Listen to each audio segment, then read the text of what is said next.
단원별 기출문제집 212페이지입니다. 토지거래 허가제도와 관련된 최근 8개년간의 기출문제 분석해 보도록 하겠습니다.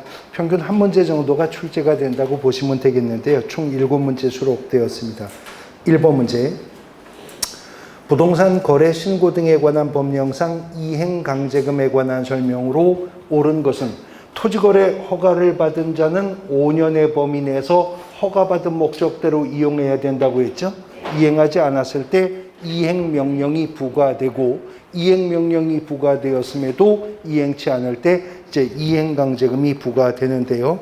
옳은 것은 1항 이행명령은 구두 또는 문서로 하며 이미 틀렸습니다. 이행명령은 반드시 문서의 방법으로 행하도록 하고 있어요. 2항 토지거래계약 허가를 받아 토지를 취득한 자가 당초 목적대로 이용하지 아니하고 방치하여 이행명령을 받고도 정해진 기간에 이를 이행하지 아니한 경우에 시장군수구청장은 토지 취득가액의 100분의 10에 상당하는 금액의 이행강제금을 부과하도록 하고 있었죠.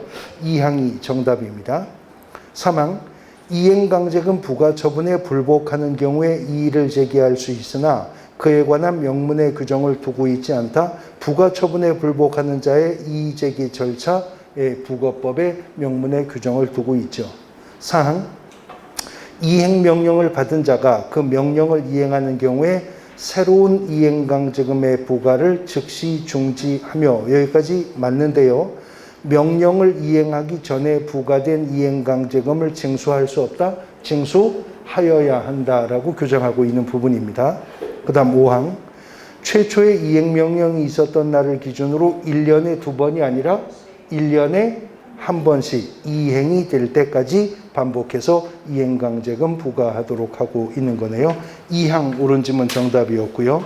2번 부동산 거래 신고 등에 관한 법령상 토지거래 허가구역에 관한 설명으로 옳은 것은 1항 국토교통부 장관은 토지의 투기적인 거래가 성행하는 지역에 대해서는 7년의 기간을 정해서 토지거래 계약에 관한 허가구역을 지정할 수 있다.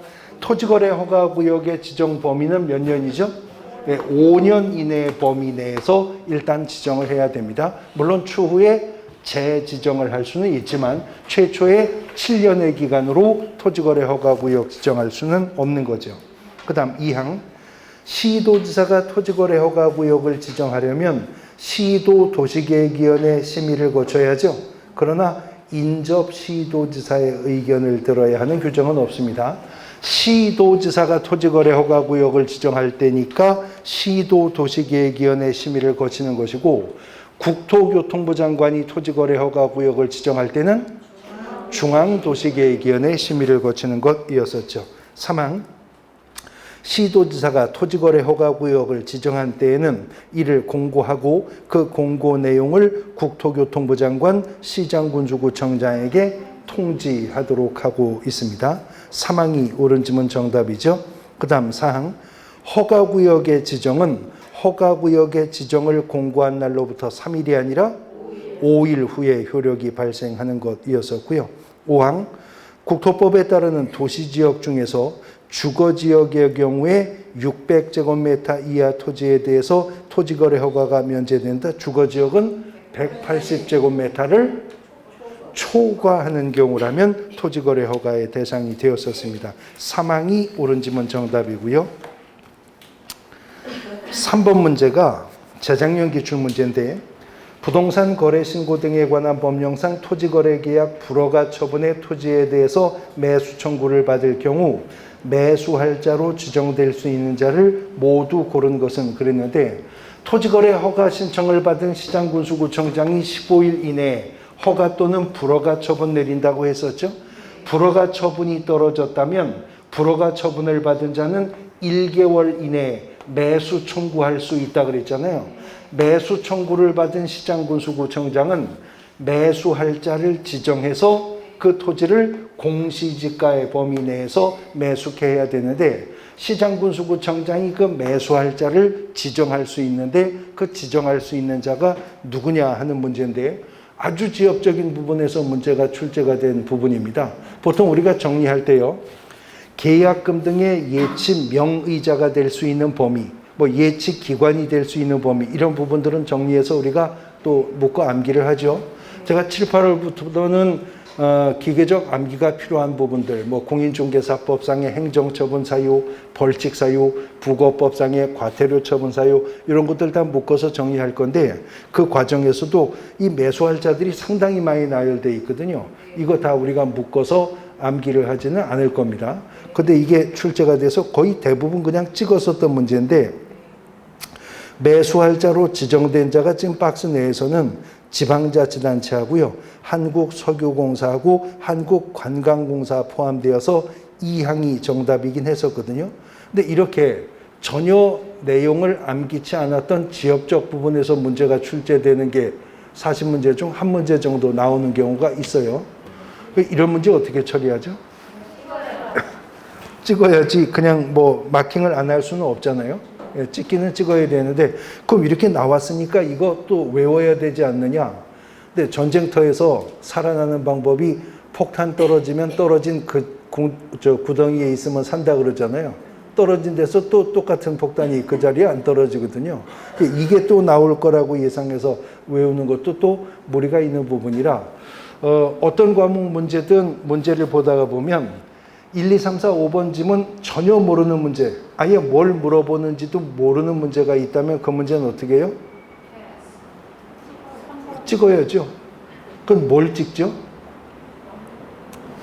아예 뭘 물어보는지도 몰라요, 도통. 그러면 그 문제는 찍어야 되잖아요. 그렇다고 그냥 포기할 수는 없고, 그 하나는 찍어야 되는데 뭘 찍어요? 3번. 누가 3번 찍으라 그래요? 혹시 한동준 교수님이 3번 찍으래요? 근데 왜 3번을 찍죠? 아니, 그 찍는 문제가 한 과목에서 한두 문제 정도여야지 뭐 쭉 찍으면 아예 시험을 볼 필요도 없는 거죠. 찍어야 되는데 뭘 찍는 게 좋을까요? 그때는요, 그런 문제는 붙들고 있어봐야 시간만 허비하잖아요.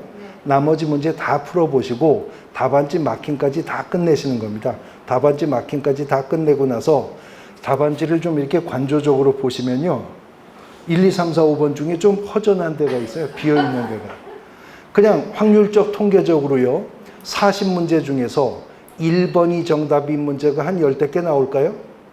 그렇지 않습니다. 의도적으로 맞추거든요, 그것도. 그러니까 1번이 정답인 문제, 2번이 정답인 문제, 3번이 정답인 문제, 4번, 5번이 정답인 문제가 어느 정도 확률적으로도 균일합니다.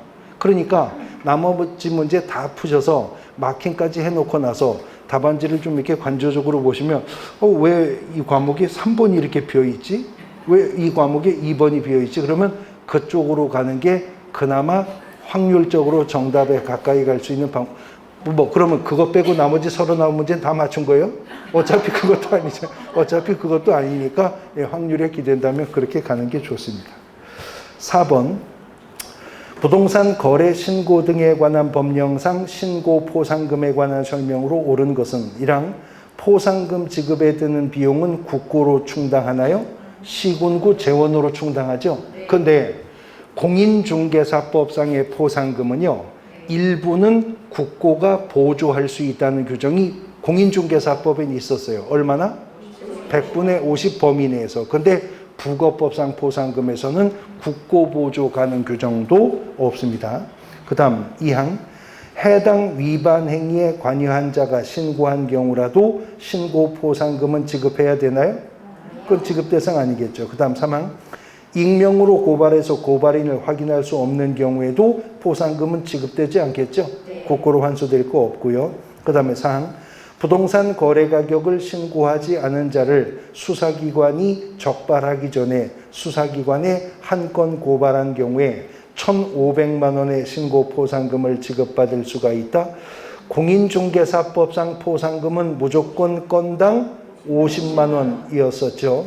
그런데 부거법상 포상금도요, 토지거래 허가 의무를 위반했다거나 이런 것들은 다 50만 원이고, 단지 부동산 거래 신고를 거짓 신고한 자를 신고 고발한 자에게는 포상금 액수를 확정적으로 정하지 않고, 신고 고발당한 자가 과태료 부과 처분을 받으면 확정된 과태료 금액의 20% 해당 금액을 포상금으로 지급한다는 규정을 두고 있는 거죠.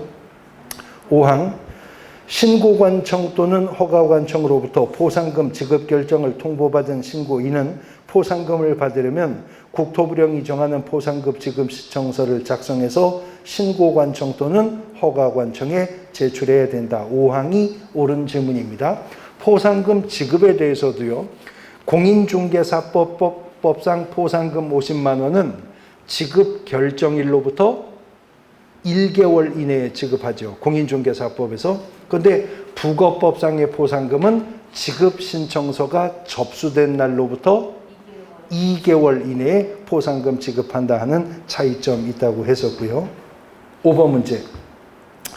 부동산 거래 신고 등에 관한 법령상 이행강제금에 대해서 개업공인중개사가 의뢰인에게 설명한 내용으로 옳은 것은 1항 군수는 최초의 의무 이행 위반이 있었던 날을 기준으로 1년에 한 번씩 그 이행 명령이 이행될 때까지 반복하여 이행강제금을 부과 징수할 수 있다. 언뜻 보면 맞는 말인 것 같은데 그 이행 명령 1년에 한 번씩의 기준일은 최초의 이행 명령이 있었던 날을 기준으로 1년에 한 번씩입니다. 그 다음 2항 시장은 토지의 이용 의무 기간이 지난 후에도 이행 명령 위반에 대해서 이행강제금을 반복해 부과할 수 있나요? 이미 이용 의무 기간이 지났다면 그 이후에는 더 이상 이행강제금 부과할 수 없는 거죠. 3항 시장군수구청장은 이행명령을 받은 자가 그 명령을 이행하는 경우라도 명령을 이행하기 전에 이미 부과된 이행강제금은 징수하여야 합니다. 아까 작년 기출문제에서 징수하지 않는다 해서 틀린 질문 나왔었던 부분입니다. 4항 토지거래계약 허가를 받아서 토지를 취득한 자가 직접 이용하지 않고 임대한 경우에는 토지 취득가액의 100분의 20에 상당하는 그랬는데 이행강제금은 100분의 10 범위 내에서 부과되고 구체적으로 이것은 100분의 7 부과 기준에 속하는 부분입니다.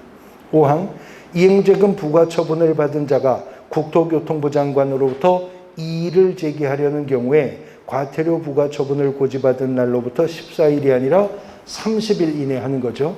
14일 이내라는 것은 공인중개사법에 한 번, 그리고 대법원 규칙에 한 번 나오죠. 14일은요.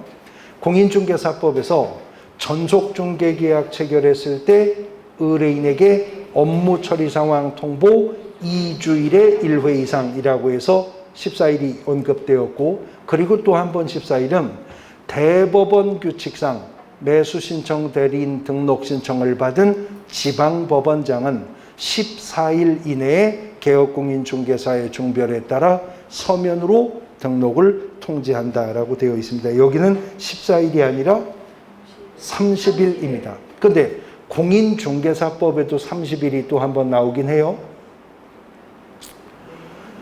거래정보사업자 지정 신청을 받은 국토교통부 장관은 지정의 요건이 적합한 경우에 30일 이내에 지정 처분해서 지정서 교부한다. 거기서 또 우리가 30일 봤었습니다. 6번 문제. 부동산 거래 신고 등에 관한 법령상 토지거래계약 허가신청서에 기재하거나 별지로 제출해야 할 것이 아닌 것은 그런데 2항 거래를 중개한 개업공인중개사의 성명 및 주소는 토지거래허가신청서 기재사항이 아니죠. 그런데 개업공인중개사의 중개로 인해 토지건물 매매계약이 체결이 되었다면 개업공인중개사가 부동산 거래 신고해야죠.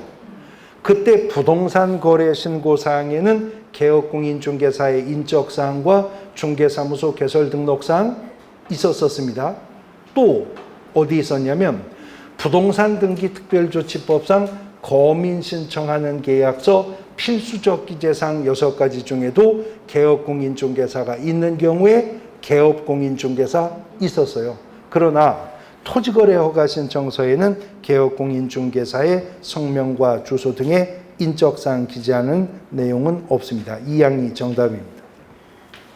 7번 부동산 거래 신고 등에 관한 법령상 토지거래 허가구역에 관한 설명으로 옳은 것을 모두 고르랍니다. 기억 허가구역의 지정은 그 지정을 공고한 날로부터 5일 후 효력 발생하죠. 니은 민사집행법에 따르는 경매의 경우에는 허가구역 내 토지거래에 대한 허가 규정을 적용하지 않는다. 그러니까 법원 경매로 취득한다면 토지거래 허가 받을 필요가 없다. 그 말이잖아요. 그런데요. 공매로 취득할 때 토지거래 허가를 면제받으려면 어떻게 해야 된다고요? 3회 이상 유찰이 되었을 때 비로소 토지거래 허가가 면제가 된다 하는 것입니다. 그 다음 디귿. 자기의 거주용 주택용지로 이용할 목적으로 토지거래계약 허가를 받은 자는 대통령령이 정한 사유가 있는 경우 외에는 2년간 허가받은 목적대로 이용해야 됩니다. 디귿도 맞고. 리을. 토지의 이용 의무를 이행하지 않아 이행명령을 받은 자가 그 명령을 이행하는 경우에는 새로운 이행강제금의 부과를 즉시 중지하고 명령을 이행하기 전에 이미 부과된 이행강제금은 징수하여야 한다. 이게 지금 최근에 3번이나 나오고 있죠. 징수하지 않는다, 징수한다 이거 가지고 3번 나옵니다. 기역, 니은, 디귿. 그래서 사망이 정답인데요. 이 경우에 따라서 좀 구분해 봐야 될 부분이, 자, 지금 여기가 토지거래 허가구역입니다. 아까 보셨듯이 토지거래 허가구역이었고요. 토지거래 허가구역 안에 있는 이 토지가 농지입니다. 그런데 농지가 아까 600제곱미터였었죠? 예, 그 농지 그대로입니다. 그런데 개업공인중개사는요. 토지거래 허가구역 안에 있는 600제곱미터의 농지에 대해서 매매를 중개할 수 있죠. 그런데 매수신청 대리인 등록에 관한 대법원 규칙상에 등록을 했다면 개업공인중개사가 그 농지에 대해서 경매를 대리할 수도 있죠. 똑같은 조건의 물건인데요. 개업공인중개사가 매매를 중개할 때는 의뢰인에게 공법상의 제한사항 확인 설명하도록 하고 있잖아요. 그런데 대법원 규칙에도요. 경매 대리를 받은 자는 개업공인중개사는 위임인에게 확인 설명해야 될 사항 4가지가 있는데 거기도 제한사항이 있어요. 공법상 제한사항 설명해야 되거든요. 같은 조건의 물건인데 매매 중개할 때 하고 경매 대리할 때가 또 달라지는 부분이 생길 수 있어요. 매매 중개할 때는 의뢰인에게 확인 설명을 하는 거잖아요. 방금 전 우리 쉬기 전에 봤었던 사례와 유사한 건데 토지거래 허가 받아야 한다고 설명합니까? 토지거래 허가요. 네, 600제곱미터니까 토지거래 허가는 받아야 한다고 설명을 해야 되겠죠. 그런데 농지법상 농지 취득 자격 증명 필요하다고 설명합니까? 예, 토지거래 허가를 받으면 농취증은 없어도 된다고 설명하면 되겠죠. 그런데 부동산 거래 신고는 하셔야 한다고 설명해요? 아니라니까요. 내가 해줘야 된다고 설명해요. 자꾸 누구한테 하라는 거예요. 부동산 거래 신고는 하기는 해야 되는데 제가 해 드릴 거라고 설명해야 되겠죠.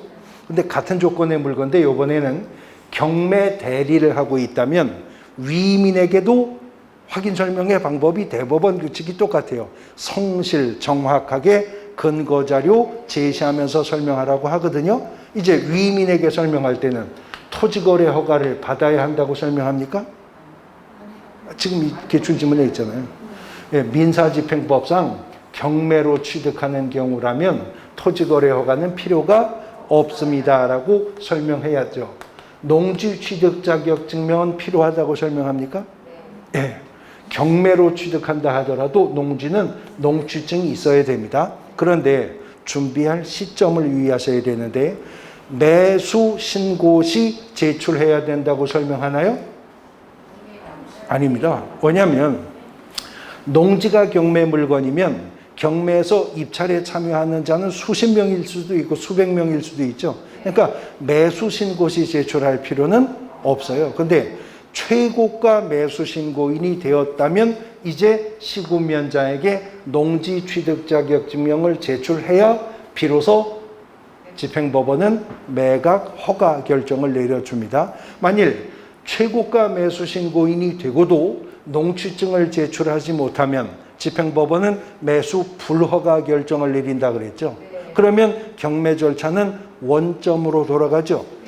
세매각, 재매각. 재매각, 세매각. 세, 재. 네? 재? 세? 세매각이라고 했습니다. 거기까지도 세매각이라고 했어요. 그러니까 유턴 지점 유의하셔야 된다 그랬어요. 최저 매각 가격 이상으로 매수 신고한 자가 없어 유찰이 되어서 돌아가는 거 있죠. 세매각, 재매각. 그거 세매각. 그 다음에 매수 불허가 결정이 떨어져서 다시 원점으로 돌아가는 거 있죠. 세매각, 재매각.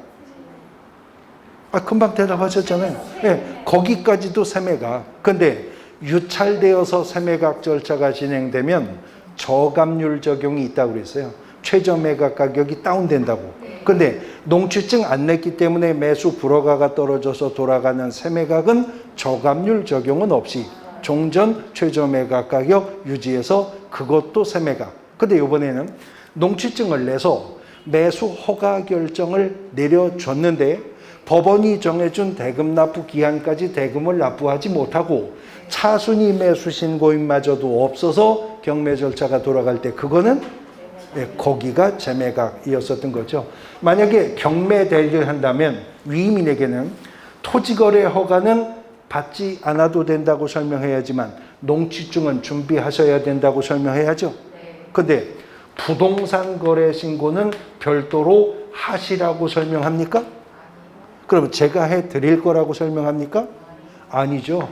아니죠. 매매나 공급 계약이 아닌 경매, 법률 규정에 의한 물권 변동이니까 부동산 거래 신고할 필요 없다라고 설명을 하면 될 것 같습니다. 자, 토지거래 허가구역 관련된 문제 보셨고요. 이제 중개 대상물 조사 확인과 관련된 개별적 문제들입니다. 219페이지 1번. X대지에 Y 건물이 있고 X대지와 Y 건물은 동일인 소유이다. 개업공인중개사가 Y 건물에 대해서만 매매를 중개하면서 중개 의뢰인에게 설명한 내용으로 옳은 것을 모두 고른 것은 우리 대한민국 민법은 토지와 그 지상 건물을 하나하나가 독립한 하나의 권리의 객체인 개별 물건으로 보고 있죠. 그래서 건물만을 처분하거나 토지만을 처분하는 것이 가능해지는 것인데요. 기억, Y 건물에 대해서 철거, 특약이 없는 경우에 Y 건물이 건물로서의 요건을 갖추었다면 무허가 건물이라도 관습법상 법정상권 인정되죠. 토지와 건물이 건물 철거 입장 없을 때 관습법상 법정상권 인정되는 거 민법에서 배우시죠. 단 이런 지상권의 요건을 갖추려면 그 건물이 건물로서의 요건을 갖춰야지 단순한 지상구조물, 공중전화 부스라든가 자전거 거치대라든가 철봉이라든가 이런 것들은 법정상권 발생 여지는 없는 겁니다. 니은 관습법상의 법정상권이 성립한 후 Y 건물을 증축하더라도 구 건물을 기준으로 관습법상 법정상권 인정되는 거죠. 니은 맞고요. 디귿 Y 건물 취득 시 Y 건물을 위해 X대지에 대한 임대차 계약을 체결하더라도 관습법상 법정상권은 포기한 거 아닌가요? 임대차 계약을 체결했다면 법정상권은 포기된 걸로 보는 겁니다. 그 다음 리을 대지 소유자가 Y 건물만을 매도하여 관습법상의 법정상권이 인정되면 Y 건물의 매수인은 대지 소유자에게 지료를 지급할 의무 없나요? 지료를 지급해야 됩니다. 그래서 기업과 니은, 이랑이 정답인데요.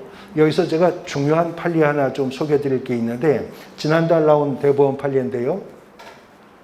이게 최근 기출문제에서도 우리 과목에서 여러 번 나왔었던 부분인데 이런 거 있죠. 분묘기지권에서 토지 소유자의 승낙이 없이 분묘를 설치했다 하더라도 분묘기지권을 시효 취득할 수 있는 경우 배우셨죠? 평온공연하게 얼마간? 20년간 수호봉제사했다면 분묘기지권은 시효로도 취득하잖아요. 근데 지금까지 대법원 판례는 이렇게 분묘기지권이 시효 취득되는 경우에는 무상지료로 본다. 지료 지급 의무가 없는 것으로 본다였었습니다. 그래서 요거 가지고도 최근에 기출문제 지문이 여러 번 나왔었거든요. 기출문제를 보면 무상지료로 본다. 치료지급 의무가 없는 것으로 본다. 근데 그 전에 대법원 판례는 그 논거가 뭐냐면 분묘기지권이라고 하는 것은 용익물권 중에 어디에 가깝다고요? 지상권에 가깝잖아요. 근데 같은 용익물권이라 하더라도 전세권이라고 하는 용익물권이 성립하려면 전세권자와 전세권 설정자 사이에 전세권 설정에 대한 물권적 합의가 있어야죠. 그러면 전세권 성립해요? 아니죠. 전세권 설정에 대한 물권적 합의가 있고 전세권 설정 등기가 되고 그 다음에 전세금이 지급되어야 전세권이 성립하는 거죠. 근데 지상권이라는 용익물권은 지료 지급을 그 성립 요소로 하지 않는다. 그래서 무상지료로 봤었던 거거든요. 근데 지난달에 이 대법원 기존 판례를 폐기하는 대법원 전원일체 합의부 판결이 나왔어요. 제가 그 판결문의 주요 내용만 좀 일단은 급한 대로 읽어드릴게요. 나중에 이건 또 자료로 정리해 드릴 건데 이렇게 판결이 나왔어요. 관습법으로 인정된 권리의 내용을 확정함에 있어서는 그 권리의 법적 성질과 인정 취지, 당사자 사이의 이익 형량 및 전체 법 질서와의 조화를 고려해 합리적으로 판단해야 한다. 중간정략. 취득 시효용 분묘기지권. 이게 20년간 수호봉제사에서 생기는 거잖아요. 취득 시효용 분묘기지권은 당사자의 합의에 의하지 않고 성립하는 지상권 유사의 권리고 이로 인해 토지 소유권이 사실상 영구적으로 제한될 수 있다. 따라서 시효로 분묘기지권을 취득한 사람은 일정한 범위에서 토지 소유자에게 토지 사용의 대가를 지급할 의무를 부담한다고 보는 것이 형평에 부합한다. 딴소리 하는 거죠. 지금 대법원 판례와 분묘기지권자가 토지 소유자에게 대가를 지급하지 않고 장기간 분묘기지를 평온, 공연하게 점유해 분묘기지권을 시효로 취득한 경우 분묘기지권자는 토지 소유자가 토지 사용의 대가를 청구하면 그때로부터 지료 지급 의무를 부담한다고 봐야 한다.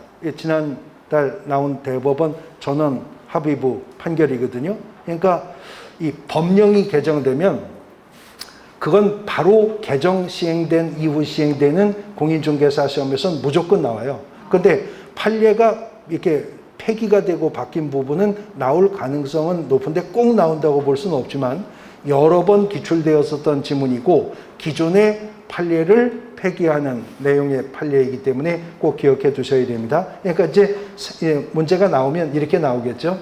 새로운 최근 판례에 따르면 타인 소유 토지에 토지 소유자의 승낙 없이 분묘를 설치하여 평온 공연하게 20년간 수호 봉제사하였다 하더라도 지료 지급 의무가 있는 것으로 본다. OX?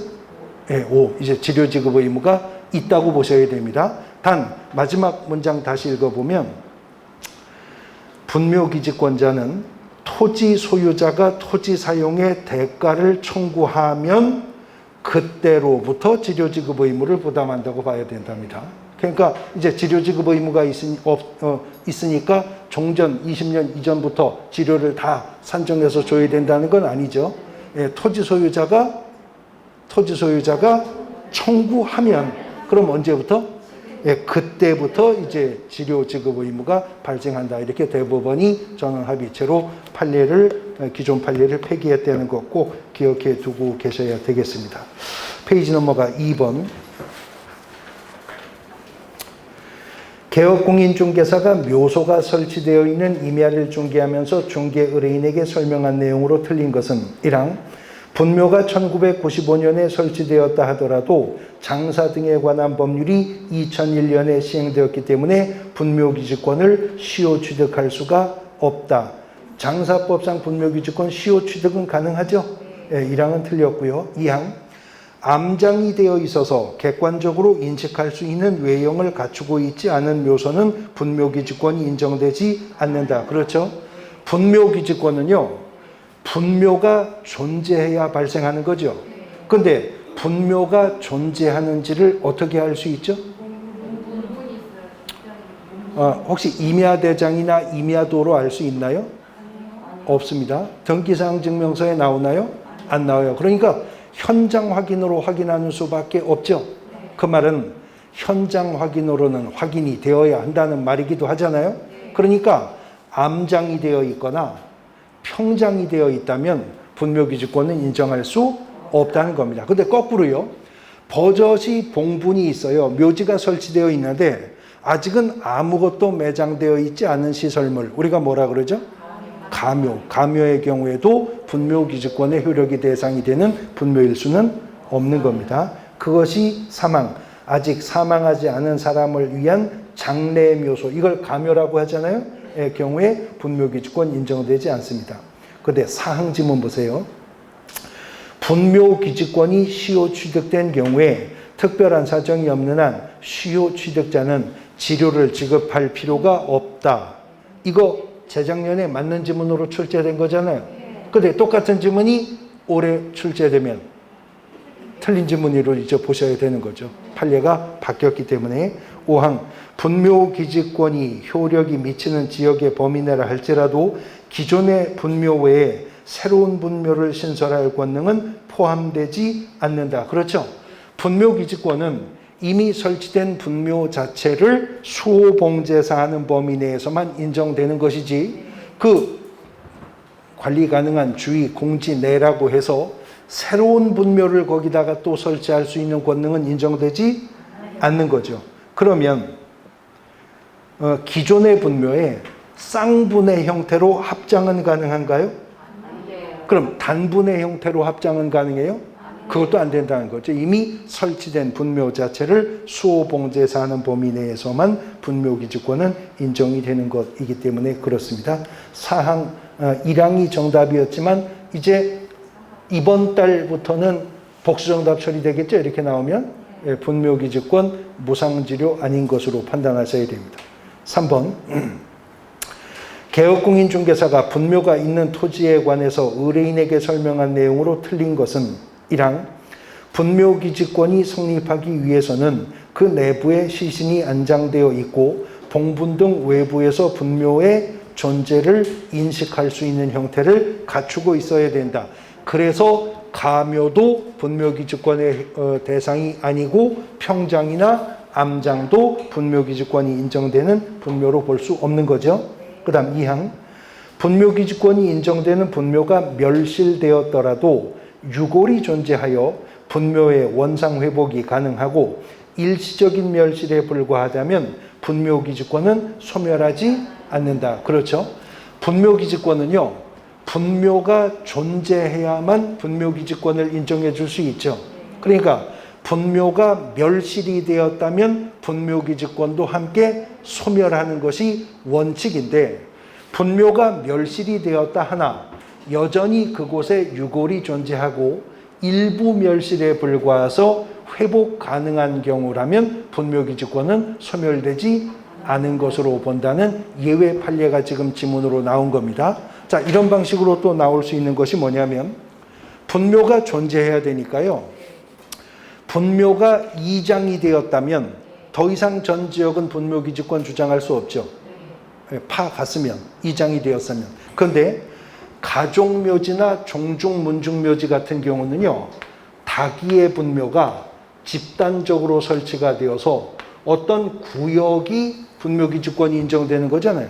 그 다기의 분묘가 집단적으로 설치가 되어서 어떤 구역이 분묘기지권이 인정되고 있다면 그 구역 범위 내에서 분묘를 이렇게 이장했다 하더라도 분묘기지권 소멸 원인이 아니라고 보던 판례가 또 있다는 것도 기억하고 계셔야 되겠습니다. 그 다음 3항 장사 등에 관한 법률 시행에 따라 그 시행일 이전의 분묘기지권은 존립 근거를 상실하고 그 이후에 설치된 분묘에는 분묘기지권이 인정되지 않는다. 장사법 이전에 시행된 분묘에 대해서는 분묘기지권 인정되는 거죠. 네, 장사법이 시행되면서 이 법은 이 법 시행 후 설치하는 최초의 분묘부터 적용한다. 법이 소급 적용될 수는 없기 때문에 그렇게 출발하고 있습니다. 3항이 정답이고요. 4항 분묘기지권은 분묘의 기지 자체뿐만 아니라 분묘의 설치 목적인 분묘의 수호와 제사에 필요한 범위 내에서 분묘기지 주위의 공지를 포함한 지역에까지 미친다. 그렇죠? 그런데요, 분묘기지권이라고 하는 것은 분묘의 기저, 봉분에만 미치는 거 아니고 봉분과 상석과 비석과 같은 시설물에만 미치는 것도 아니고 분묘기지권은 그 분묘를 수호, 봉제사하기 위해서 필요한 주위 공지 내에도 분묘기지권의 효력은 미친다는 거죠. 그런데요, 분묘기지권의 효력은 주위 공지 내에도 미치는데 일반적으로 우리나라에서 분묘의 설치는 임야, 산에다가 묘를 쓰는 거잖아요. 임야라고 하는 것은 지세가 매우 가파른 토지를 임야라고 하죠. 그러니까 흙이 무너져 내려오지 않도록 하기 위해서 봉분 뒤쪽으로 반달 모양의 둔덕을 조성하는 경우가 일반적인데 이걸 일컬어 사성이라고 부르죠. 그러나 사성을 조성한 분묘였다고 해서 분묘기지권이 사성이 설치된 지역까지 확장된다고는 볼 수가 없다는 겁니다. 그러나 또 그렇다고 해서 분묘기지권이 분묘의 기저에만 미치는 건 아니고 그 시설물과 수호봉제사에 필요한 주위 공지 내에도 분묘기지권의 효력은 함께 미치게 된다. 그러나 그런 분묘기지권은 이미 설치된 분묘 자체를 수호봉제사 하는 범위 내에서 인정되는 거지 그 주위 공지 내라고 해서 여기다가 또 다른 분묘 설치할 수 없다는 거죠. 기존의 분묘를 쌍분이든 단분이든 합장할 수도 없다라고 하는 겁니다. 그런데 또 하나 판례가요.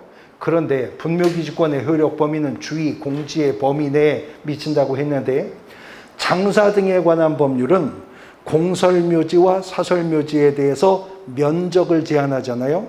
일기당 면적도 제한하고 전체 면적도 제한하는데 사설묘지 중에서 개인묘지요. 개인묘지는 일기당 면적이 30제곱미터를 초과할 수 없도록 하고 있다는 겁니다. 장사법이. 그러면 장사법이 말하는 30제곱미터를 초과할 수 없다는 이 30제곱미터가 봉분과 상석과 비석의 시설물의 면적이 30제곱미터를 초과할 수 없다는 거예요. 수호봉제사에 필요한 주위 공지 면적의 합이 30제곱미터를 초과할 수 없다는 거예요. 장사법이 말하는 이 30제곱미터가 시설물의 면적을 말하는 거예요. 수호봉제사에 필요한 주위 공지 면적의 합이 그렇다는 거예요. 시설물의 면적이 그런 겁니다. 그러니까 장사법이 제한하는 개인묘지는 30제곱미터 초과 금지, 나머지 사설묘지는 10제곱미터 초과 금지인데 합장일 경우에는 15제곱미터까지는 허용. 이거는 시설물의 면적이 그렇다는 거지 주위 공지 면적까지 법률로 제한하는 건 아니라는 것도 유의하셔야 됩니다. 그것도 관련된 판례가 있기 때문에요. 5항 분묘기지권은 권리자가 의무자에 대해서 그 권리를 포기하는 의사표시하는 외에 점유까지도 포기해야만 권리가 소멸하는 건 아니죠. 네, 그래서 3항이 정답입니다. 4번 개업공인중개사가 농지법에 대해서 중개의뢰인에게 설명한 내용으로 틀린 것은 1항 경매로 농지를 매수하려면 보세요. 매수 신청 시에 농지 취득 자격 증명 제출해야 돼요. 자, 아까 경매로 농지를 취득하고자 하는 자 여기잖아요. 경매로 농지를 취득할 때는 농취증이 필요하다고 했었죠. 근데 매수 신청 시 내야 돼요. 매수 신청인은 수십 명 이상일 수도 있다 그랬죠. 매수 신청 시 제출하는 건 아니고 매수 신청인들 중에 누구? 최고가 매수 신고인이 된 자가 지평법원에 농지 취득 자격 증명 내야 됩니다. 안 내면 법원이 어떻게 한다고? 매수 불허가 처분 내린다 그랬죠. 그러면 경매 절차는 원점으로 돌아가는데 세매각, 재매각? 이거 세매각 절차라고 했었고요. 1항이 정답입니다. 페이지 넘어가 5번. 개업공인중개사가 중개의뢰인에게 중개대상물에 대해서 설명한 내용으로 옳은 것을 모두 고르랍니다. 옳은 거. 기억. 토지의 소재지, 지목, 지적 형태 및 경계는 토지 대장을 통해서 확인할 수 있다. 자, 토지의 소재지, 토지 대장으로 알 수 있죠. 지목도 토지 대장으로 알 수 있죠. 지적 형태는요? 몰라요. 아니, 토지 대장을 보고 이 토지가 정방형인지 장방형인지 제형인지 알 수 없죠. 경계도 대장으로 알 수 있는 거 아니죠. 그러니까 지적 형태와 경계는 뭐로 확인해야 돼요? 도면으로요. 지적도나 임야도를 통해서 확인하거나, 경계는 경계점 좌표 등록부상의 좌표의 연결 등으로 확인할 문제죠. 니은 분묘기지권은 등기상 증명서로 알 수 없다. 없다. 맞죠? 임야대장, 임야도로도 알 수가 없다. 그래서 현장 확인해야 하는 사항입니다. 니은 맞고요. 그 다음 디귿 지적도상의 경계와 실제 경계가 일치하지 않는 경우에 특별한 사정이 없는 한 실제 경계를 기준으로 하나요? 예, 경계는 지적공부상에 획정된 선이 우선이 되는 것이 원칙입니다. 실제 경계가 우선되는 게 아니라 지적공부상에 획정된 선이 우선되는 게 원칙입니다. 원칙입니다. 그 디귿은 틀렸죠? 그런데요, 특별한 사정이 없는 한 그렇다잖아요. 그러면 특별한 사정이 있다면 실제 경계가 우선되는 경우도 있겠죠. 예를 들어서요, 기점을 잘못 선택하는 등 지적 측량의 기술적 착오로 지적 공부상의 선이 잘못 그어진 게 확인되었다. 이런 경우 있을 수 있죠. 그런 경우라면 실제 경계가 우선되는 경우도 있지만, 그렇지 않고는 경계는 지적 공부상의 경계가 우선이 되게 됩니다. 이미 돌아가셔서 대전 현충원에 계신 저희 장인어른이 생전에 한번 저한테, 저 강원도 원주에 제 처가가 있는데 제 고향도 그쪽이지만, 한번 꽤 오래전인데요, 저한테 급하게 전화가 왔어요. 신서방 너 빨리 좀 내려와라. 일이 좀 집안에 생겼다. 그래서 내려갔더니 이제 이 경계 문제 가지고 그 뭐 분쟁이 이웃 토지 소유자하고 생겨서, 그래서 이제 내려가서 자초지종을 들어보니까 그 저희 처갓집하고 담을 함께 쓰고 있는 옆집이 있었었는데 수십 년 지기였었거든요. 근데 이분이 이제 집을 팔고 떠나셨어요. 그래서 새로 사신 분은 이제 철거를 하고 신축을 하려고 집을 사신 건데, 측량을 해보니까 지적 공부상의 경계가 있을 거잖아요. 경계보다 한 이만큼 저희 처갓집 담이 그쪽 안으로 이렇게 들어가서 담이 싸져 있는 게 이제 확인이 된 거죠. 그러니까 이게 경계 복원 측량을 해서 이제 불법 점유 문제가 생기니까 우리는 이만큼 들여서 이제 건축을 하겠다. 뭐 그래서 얘기가 됐는데, 자초지종을 들어보니까 이런 일이 있었다 그래요. 수십 년 전에 태풍이 아주 세게 지나가면서 그 담이 다 넘어갔었대요.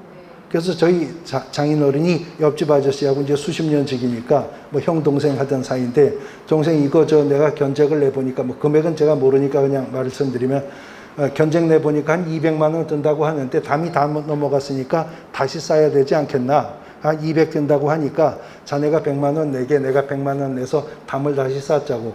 그랬더니 옆집 아저씨가 그랬다는 거죠. 형님 아시다시피 제가 뭐 다니던 직장도 그만두고 돈이 어디 있다고 그 돈을 냅니까? 그냥 형님 돈으로 담을 쌓으시는데 제가 담 쌓는 돈을 못 드리니까 미안하니까 내가 2뼘을 드릴 테니까 형님 돈으로 단을 쌓으시는데 무너진 데서 2뼘 우리 쪽으로 안으로 쌓으세요. 그러니까 이제 장인어른이 2뼘이면 이게 화단 하나 길게 만들 수 있는 건데, 담 쌓는 돈 내가 내고 2뼘 쓰면 좋겠지. 그게 뭐 그때 아주 최대한 벌리셨겠지. 그래가지고 그렇게 해서 담을 쌓았다는 거예요. 2뼘. 근데 후에 이제 그 집이 팔리고 나서 이게 경계 문제가 됐어요. 내가 2뼘만 얻었다. 이게 가능한가요? 아니, 토지는 필지 단위로 거래가 되는 거지, 뭐 땅 따먹기도 아니고 뼘으로 할 수 있는 거 아니죠. 그런 경우 경계 불일치의 문제가 생기면 지적 공부가 우선되게 될 부분입니다. 그래서 어떻게 됐어요? 다시 2뼘 안으로 들여놨죠. 리을 동일한 건물에 대해서 등기부상의 면적과 건축물 대장의 면적이 다른 경우에 건축물 대장을 기준으로 한다. 면적과 같은 표시사항은 대장을 중심으로 하는 거 맞죠? 그러나 대장으로 소유자를 알 수는 있어요? 알 수는 있지만 그런 권리관계의 문제는 등기사항 증명서가 우선된다. 그러니까 공부상호 간의 동일한 물건에 대해서 불일치가 발생하는 경우 우선순위의 문제는 권리관계는 등기사항 증명서를 중심으로 면적과 같은 표시사항에 관해서는 대장을 중심으로 확인할 것입니다. 니은과 리을이 옳습니다. 6번 개업공인중개사가 농지를 취득하려는 중개의뢰인에게 설명한 내용으로 틀린 것을 물었는데요. 1항 주말 체험 영농을 위해 농지를 소유하는 경우 한 세대의 부부가 각각 1,000제곱미터 미만으로 소유할 수 있다. 아까 제가 이 기출지문 소개한 적 있죠? 그렇게 가질 수 있어요? 1,000제곱미터 미만은 세대원 전체 면적의 합이 1,000제곱미터 미만이어야 하는 것이죠. 그래서 1항이 틀린 지문입니다. 그러면 주말 체험 영농을 목적으로 1,000제곱미터 미만의 농지를 취득하려고 합니다. 이때도 농지 취득 자격 증명이 있어야 되나요? 있어야죠. 그러나 농취증 발급 신청서에 주말 체험 영농을 목적으로 기재했다면 뭐는 안 내도 된다? 농업경영계획서는 첨부하지 않아도 됩니다. 근데 아까 토지거래 허가구역 안에 있는 농지면 토지거래 허가는 받아야 되지만 농취증은 필요가 없죠. 그러니까 시장군수구청장에게 토지거래 허가 신청을 하는데 토지거래 허가 신청서에 토지이용 계획이 들어가야죠. 그때 뭘 넣어야 돼요? 농업경영계획서가 들어가야 되는 거죠. 그렇게 해서 토지거래 허가 받으면 농취증은 그때는 또 필요가 없는 것이고요. 1항이 정답입니다. 그 다음 7번 개업공인중개사가 장사 등에 관한 법률에 대해 중개의뢰인에게 설명한 것으로 틀린 것은 1항 개인묘지는 20제곱미터를 초과하면 안 된다? 개인묘지 얼마라고 그랬죠 아까? 30제곱미터 초과 금지죠. 근데 분묘의 일기당의 면적은요 개인묘지만 30제곱미터 초과 금지고 나머지 사설묘지인 가족묘지, 종중 및 문중묘지 그리고 법인묘지의 경우라면 이 일기당 면적은 다 얼마?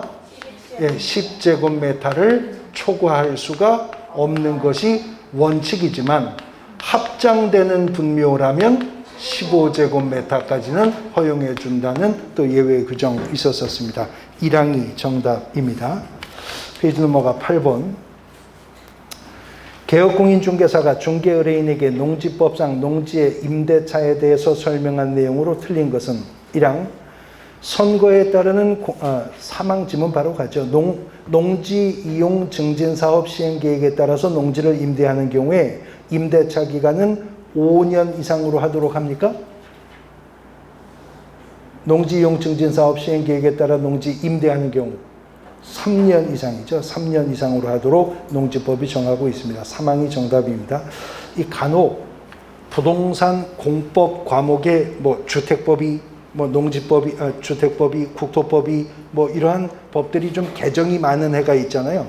그런 경우에는 간혹 농지법 문제가 보통은 공법에서 농지법 문제가 2문제에서 3문제 정도 나오죠. 근데 이렇게 실무 쪽으로 넘어오기도 합니다. 실무는 말 그대로 실무니까 뭘 내도 되거든요. 요즘은 안 나오지만 예전에는 중개실무 문제에 요구 수익률 계산하는 문제도 또 나온 적도 있었어요. 개론 문제도 나오기도 하고 실무니까 실무는 범위가 없는 거니까요. 공법이 나올 수도 있고 민법이 나올 수도 있고 등기법이 나올 수도 있고 그렇습니다. 9번 공인중개사 법령상 토지매매의 경우에 중개대상물 확인설명서 서식에 개업공인중개사의 기본 확인사항에 해당하지 않는 것을 물었는데 실제 권리관계 또는 공시되지 않은 물건의 권리사항은 세부 확인사항란의 첫 번째 기재사항이죠.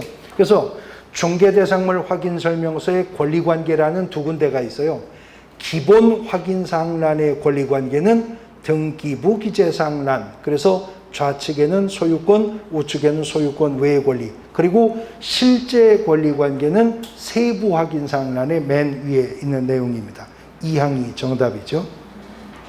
10번 개업공인중개사가 중개의뢰인에게 중개대상물에 관한 법률관계를 설명한 내용으로 틀린 것은 1항 건물 없는 토지에 저당권이 설정된 후 저당권 설정자가 건물을 신축하고 저당권의 실행으로 인해 그 토지와 지상 건물이 소유자를 달리하게 된 경우에 법정상권이 성립한다. 지금요, 토지가 나대지인 상태에서 저당권이 먼저 설정되었죠. 그러니까 이때는 법정상권이 발생할 여지가 없는 거죠. 1항이 정답입니다. 자, 법정지상권과 관련해서는 민법에서 배우시는 법정지상권이요, 건물 전세권과 관련해서 법정지상권 발생하는 경우 배우시죠? 또 저당권 경매 실행으로 인해 법정지상권 발생하는 거 배우시죠?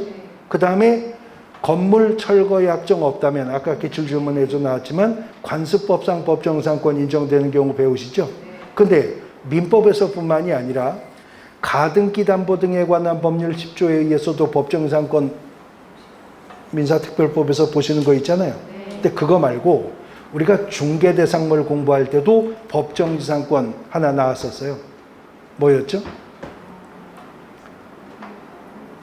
이런 거 있었잖아요.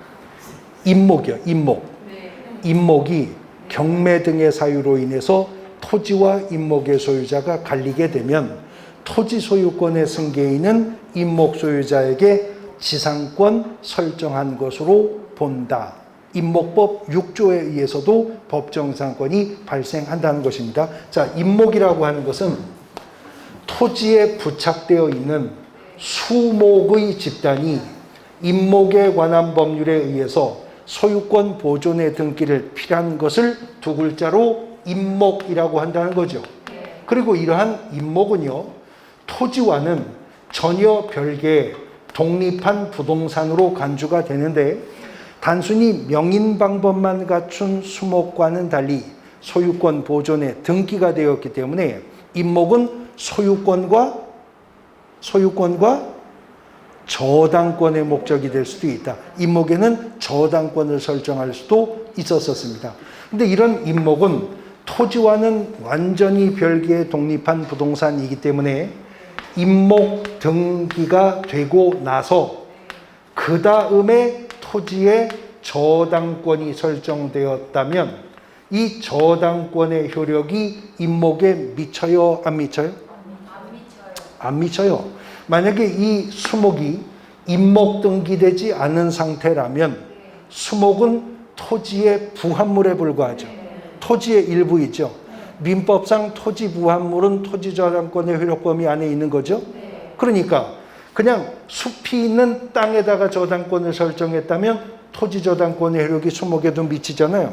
그런데 토지에 저당권이 설정되기 전에 이미 수목의 집단이 임목 등기가 되면 토지와는 완전히 별개의 독립한 부동산으로 간주가 되기 때문에 임목 등기된 이후에 그 토지에 설정된 저당권은 임목에 영향을 미칠 수가 없다. 그러면 이 저당권에 기한 법원 임의 경매 과정에서 이 토지의 소유권을 취득하는 자는 토지의 소유권을 취득할 뿐이지 지상의 임목의 소유권을 취득할 수는 없죠.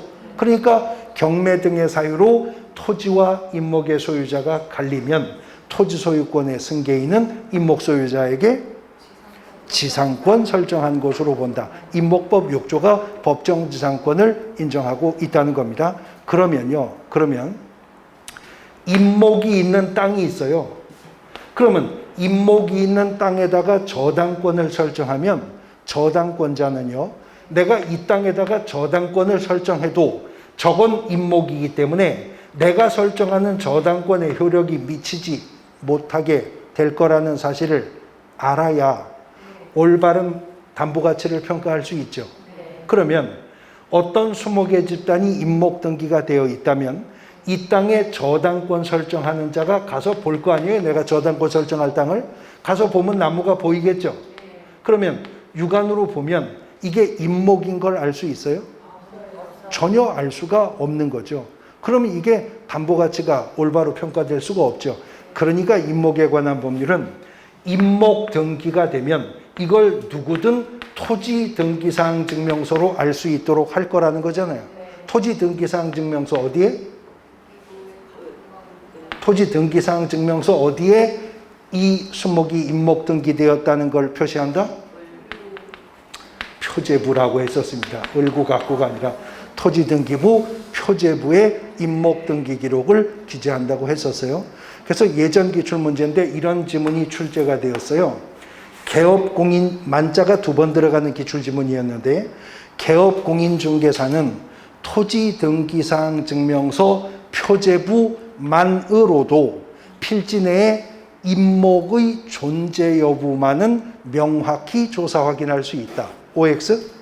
O입니다. 물론 토지등기부 표제부만 들여다봐가지고는 수종, 수량, 수령, 생육상태 이런 건 몰라요. 그러나 이 땅 안에 임목이 있느냐 없느냐만큼은 토지등기부만 봐도 알 수 있다는 거죠. 토지등기부 어디? 예, 표제부를 통해서 그 내용을 확인하도록 하고 있다 하는 것입니다. 페이지 넘어가 11번. 개업공인중개사가 토지를 중개하면서 분묘기지권에 대해서 설명한 내용으로 틀린 것을 모두 고른 것은 기업, 장래묘소인 가묘는 분묘에 해당하지 않죠? 네. 니은 분묘의 특성상 타인의 승낙 없이 분묘를 설치한 경우에도 즉시 분묘기지권을 취득해요? 토지 소유자의 승낙 없이 분묘를 설치했다면 얼마나? 20년간 어떻게? 평온 공연하게 수호 봉제사 했을 때 비로소 분묘기지권은 시효로 취득하게 되는 거죠. 그러면 그렇게 평온 공연하게 20년간 수호 봉제사하여 분묘기지권이 시효 취득되게 되었습니다. 지료 지급해야 됩니까? 네. 지료를 지급해야 되는데 20년치 다 달라고 할 수 있어요? 그럴 수는 없는 것이고 토지 소유자가 토지 사용의 대가를 청구하면 언제부터? 그때부터요. 예, 그때부터 지료 지급 의무가 있는 것으로 보겠다고 대법원이 지금 입장을 지난달 바꿨습니다. 그 다음 디귿 평장이 되어 있어 객관적으로 인식할 수 있는 외형을 갖추고 있지 아니한 경우에 분묘기지권 인정되지 않죠? 아까는 암장을 물어보더니 이번에 평장을 물어봤습니다. 리을 분묘기지권의 효력이 미치는 범위는 분묘의 기지 자체에 한정됩니까? 아니요. 수호 봉제사에 필요한 주의 공지 내에도 분묘기지권의 효력은 미친다 했었죠. 니은과 리을이 틀렸습니다. 2항 정답입니다. 12번 개업공인중개사가 분묘가 있는 토지에 관해서 의뢰인에게 설명한 내용으로 틀린 것을 물었는데 1항 문중 자연장지를 조성하는 자는 관할시장 등의 허가를 받아야 한다. 아니고요. 하려는 자는 그러면 사전 허가라는 얘기잖아요. 하려는 자는. 근데 조성을 한때 30일 이내 시장 등에게 신고토록 하고 있습니다. 자연장이라고 하는 것은 골분, 뼈가루를 화초나 잔디나 나무 밑에 묻어서 생화학적으로 완전히 분해될 수 있도록 하는 장례제도를 자연장이라고 하죠. 가장 대표적인 자연장의 형태가 수목장인 것이고요. 1항이 정답이 되겠습니다. 중개대상물 조사 확인의 문제 보셨고 원래 개업공인중개사가 중개의뢰 접수받아 업무계획 수립해 조사 확인을 하면 중개활동으로 나아가는데요. 최근 20년 넘게 중개활동은 한 번도 문제가 출제가 되지 않았습니다. 근데 이제 중개가 완성되면 개업공인중개사가 거래계약서를 작성해야 되죠. 이 거래계약서 작성 실무는 매년은 아니지만 꽤 이따금씩 문제가 출제가 되고 있는 부분입니다. 관련된 부분 이제 핵심 이론 정리하고 관련 문제 보도록 할 겁니다. 쉬었다가 보도록 하시죠.